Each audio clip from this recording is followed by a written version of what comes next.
Le chrétien, dans sa vie, il peut enclencher deux sortes de nouveaux départs. Il y a un nouveau départ qui vient par ton examen de conscience.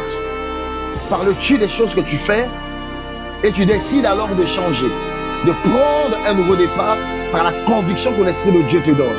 Mais il y a un autre départ que tu peux prendre avec Dieu, que j'aimerais dire que tu dois le prendre, ce nouveau départ, par l'action de la puissance de Dieu.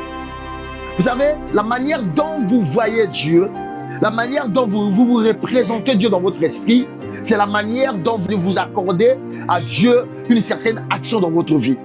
Si vous prenez Dieu comme un moralisateur, il sera dans votre vie que moralisateur.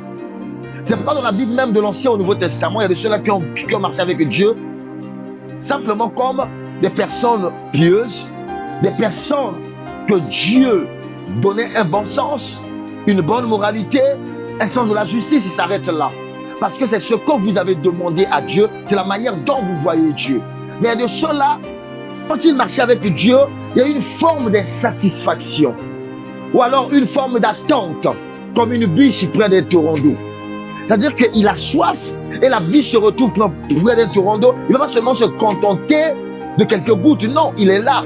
Il boit sa soif jusqu'à ce qu'il soit rassasié plutôt que sa soif soit apaisée. Ainsi est le chrétien. Il y a certains nouveaux départs qui ne peut être déclenché que par la puissance de Dieu. La manière dont vous voyez Dieu, c'est la manière dont vous donnez accès à Dieu d'agir dans votre vie. Aujourd'hui, dans l'église, il y a certains chrétiens qui sont à Nazareth, la ville natale de Christ. La Bible dit, quand Jésus se rendit dans sa ville natale, il n'a pas pu faire beaucoup de miracles.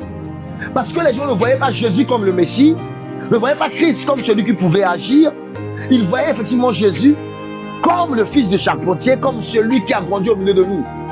Et cela, la Bible parle de cette façon de voir Jésus comme une forme d'incrédulité. Cela a empêché le Christ d'agir. Donc ta vision des choses définit l'action de Christ dans ta vie. J'aimerais répondre là-dessus. La façon de voir Christ, ta vision de Christ, définit l'action de Christ dans ta vie. Quand tu vois Christ comme celui qui te parle seulement, comme celui qui ne doit seulement que prophétiser, comme celui qui ne doit seulement que t'éduquer, le Christ, par la vision que tu as de lui, il n'agira que dans ce sens-là.